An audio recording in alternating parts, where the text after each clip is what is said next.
out of all, finally, Trumu bill ni ya pass.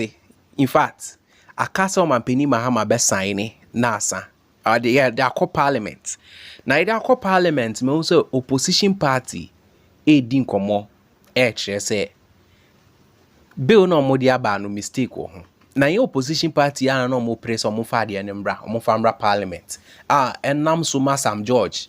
In fact, ensem de o maka bia kire ne pa. Edidi atem ni de ka ho de easy.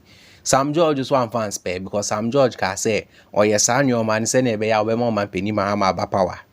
Out of all, sometimes a juma the eye and the do baby I know some more when you didn't cause one more when you're getting a becky cancer me go so. Ain't he bill no one sem never be d and common never be do a platform way. So see, initially bill no man commode bano.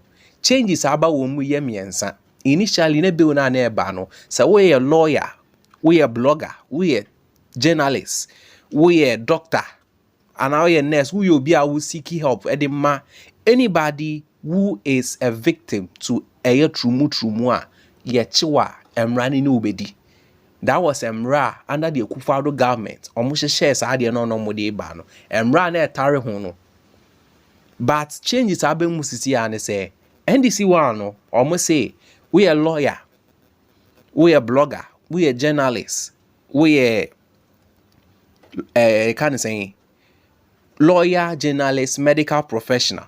We are that three way. Now who seek any advice? We are lawyer now who the legal help ma obi oye trumu emrani ni any asem. We are a kind of saying doctor and as a nurse now who the aid ma obi oye victim to trumu emrani chi womu ni asem. Name no victim no and no problem. And now we a journalist, TV presenter, blogger. Na we hear discussion on trumu hu nsem a emrani ni wuni asem na mum no victim no e no mune no wasem nti say echiwa waso be ehye emra no ene ubedi. Now at this point I think say educator was on the on peda de eche bi nche sabe we na omudi aba parliament and the opposition party metre Afenyo Markins any Ntim fordjour almost omonti ase ade nti na NDC nkrofo no omo asesa bill no mo de bad ye di kan no e de omo de aba and the nkomo no koso on the internet enye easy Parliament ho de ni drama bi ana koso ho no enye easy Afenyo ene ne backing vocalist in fact share video no tie nkomo ni ye na out of also dia odwin fa ho no ma me who's opinion or comment ni exemptions any some technicalities on their web the MPP, which is the minority, they had issues with it. I submit that your arguments are in bad faith. Majority leader, in bad faith. In bad faith. You are doing the mystery politics. You want to deceive the people of Ghana. Leader, who told you? Who told you, majority leader? Both majority and minority leader can resume your seats. You don't want to. Both minority and majority leader can resume your seats. We would face you on every part. Can they resume your seats? We will not allow you to deceive minority the people of leader, resume your seats. Thank you, Mr. Speaker. You think that by this way you'll be able to create a scene nationally and say that there's an attempt to water down the bill. This kind of politics is childish. This kind of politics is childish. No, this kind of politics is childish. We've gone beyond it. Ghanaians can see through your politics. Mr. Speaker, you have brought a bill that you say subject to the Constitution. Which Constitution? That's what the bill says. The bill signed by Ntim fordjour. This bill signed by Ntim fordjour says subject to the Constitution. A person shall not produce, procure. Then he goes to clause 10 and says subject to the Constitution. The provision of medical, surgical, psychological, or counseling services in accordance with accepted professional practice, which exemption was not part of the bill you wanted Akufo-Addo to sign. And F, the reporting of news or current affairs by a media house or a journalist in the ordinary course of journalism, and the performance of a public health functions, including HIV and AIDS, prevention, testing, treatment, and care, which same testament was given by Ghana AIDS Commission before the full glare of this country in our live telecast that they provide condoms, lubricants, and other aids for persons living with HIV who are known LGBT members, so that they will go about their absurd sexual experiences. And yet this government wants to make assumption under this law. That is not the law we sponsored in the 8th Parliament. That is not the law we are sponsoring today. If the government is minded to pass their own law of a sort, which will grant all these exemptions, the very places we are trying to clamp down on, that can be a separate law. But so long as the Human Sexual Rights and Family Values Bill is concerned, these exceptions are alien. These are not the exceptions in the Ugandan bill that was passed. These are not the exceptions in the Senegalese bill that was passed. These are not the exemptions granted in any of the countries that we are going to host next week, who have passed these laws and whom we are proud to host them in this very chamber. We are planning to host them. When they passed their bill, they didn't give any of these exceptions, because that is where the real problem is. These are the people sponsoring, supporting, making these activities rather attractive behind the scenes and even sometimes overtly. And so if I find it highly problematic, any attempt by this House to push any of these exceptions in, we will resist it. And if the House will use their majority numbers to push it through, I, as a sponsor, will advise myself accordingly. Very well. You are entitled to advise yourself. Yes, Majority Leader. The new bill we wanted Akufo-Addo to pass is now exempting all these people under this clause, including NGOs, including academic publications and for science and medical opinions, Mr. Speaker, including the report of news and current affairs by the media house or journalists in other courses of the journalism. Mr. Speaker, the point we are making here is that if you even see the proposal and the footnote, it said the rationale is to create an exemption for these categories of activity that may otherwise impugn under Section 2. Mr. Speaker, this is just watering down the point that you wanted the Akufo-Addo to sign in 2028, for which reason people had issues. So today it is clear, Mr. Speaker, today it is clear that you are exempting all these people under this bill, which is not. In that of what I wish I did there, of course, or Parliament, Nina, did any nani say? I say, bill no more pass no more microphobia film. And I think to me, media, me when they say, one word, the other answer womb, but answer where wadi we money na and say, these people will find ways and means to defend themselves with the help of the lawyers. But I'll share bill now no more the banner the Akufo-Addo government, and I say, we so ball, no be a victim, and I say, we straight, we be a new bit to abuao. Because ordinary person no crowd namni baby, or who say you Trumu, or wow, see, I'm running in a bedi. But we say no share case in the way we are quakoye na say, or my botu krubia to nchen kakra, and no a year MPP metre Dom Kuma for no, a year Sam George in Crawford or no Mubweni, metre Afenyo Markins. Any Ntim fordjour, ababe kasadi eti and muchi James omunyo munyajin was her decision will move taking no or munya no mun father than emra. In fact, this is the conversation and the Ntim fordjour am announced or sent to us so crack or TV interview Eddie Nkomo. Nin some more canine so stresses they should bring the old one, not the new one. Out of war, Siciano after say befi hamono, next on Mampini Mahama ne signing. And then our dream for home. Yenti Nkomo no and yedin and famra. An act prohibited under this act, we were very clear that for the purpose of promoting, we also want to say in the subclause 2 that a person shall not promote or engage in support or advocate for an act prohibited under this act or engage in, participate in, promote or support an act aimed at changing public opinion towards an act prohibited under this act. And in all these, they have gone to create an exception that says that for someone, just for the purposes of being a non-governmental institution, you are exempted from this act. But you see, that is a very act that seeks to correct the canker we have. For instance, it says that for the performance of a public health function, including HIV and AIDS prevention, testing, treatment, and care, or the provision of medical, surgical, psychological, or counseling services in accordance with accepted professional practice. Then it goes on also to say the dissemination of information by governmental body, non-governmental organizations, development partner, or other body engaged in the delivery of health services or health-related programs. These are the very areas where promotion for LGBT are age-old endemic. And these are the very reasons why in all the laws that we've been seeking to pass, the sanction for persons who are promoting and advocating are even more than the persons who are even engaged in the act itself.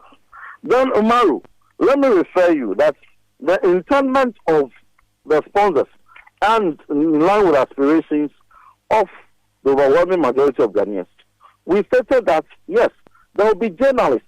We anticipate that there will be journalists who will, in their lawful duty, will come across such reporting. There will be doctors who may have to treat persons and they have no, prejudice or bias whether the person is LGBT or not. The law does not in any way, criminalize them. And even went further to even propose an amendment that nothing in this act shall prevent or limit the lawful duties or functions of an institution. And therefore, and such persons and professionals.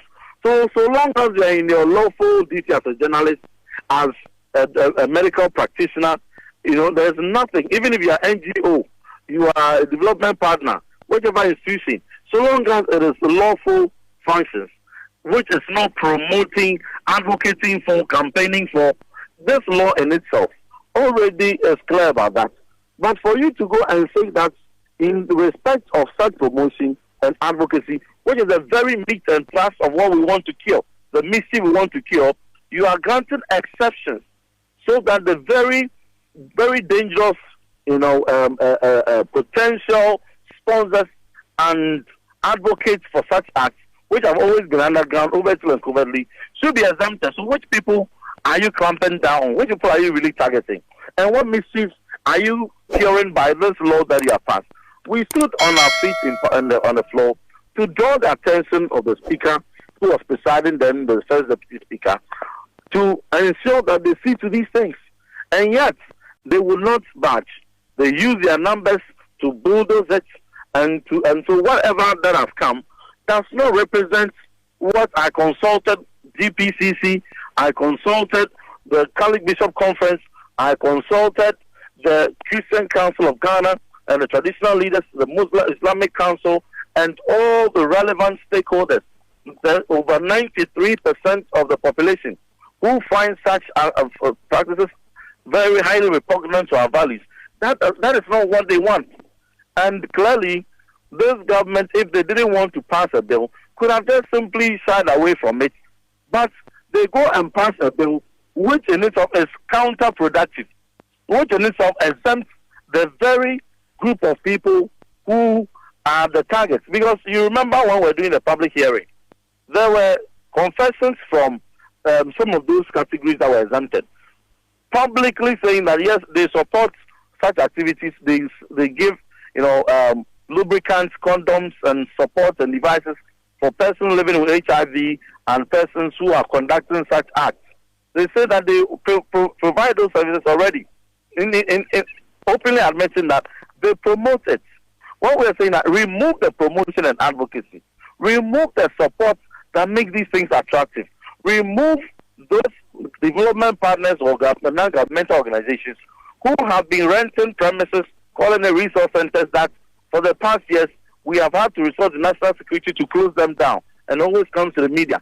But if you are now going to pass a law, indeed you have passed it, which is exempting those very people, what you have is not any biting law, it's just something for politics, it's just something for the optics. It is a acceptance law. And that is the concern we have. And so if you give all these exemptions, which exempting for those who are to do it legally are already exempted in our provisions, then who else are you targeting? So they may go ahead and take it through all the various processes that may be taken, but it must be on record. Now, so long as Section 9 is concerned, which is the thrust of the mission we sought to cure, which means thief could not be cured by the Criminal and Other Offences Act, which only could deal with homosexuality, and we thought that the promotion is where the problem is. If you have exempted them, then it's a counterproductive bill.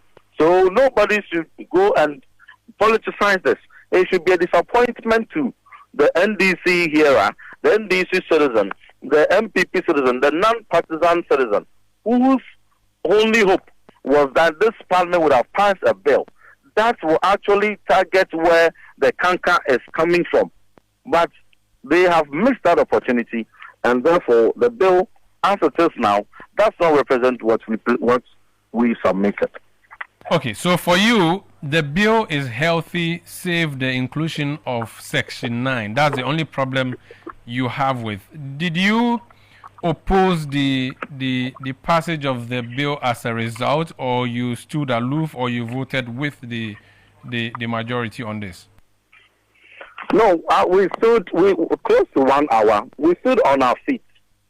So the decision is that we are not against the entirety of the bill. I co-sponsored it twice. So what I mean is that when it got to it, I get it. So I'm saying that when it came to it, before the gavel landed, did you vote aye or nay?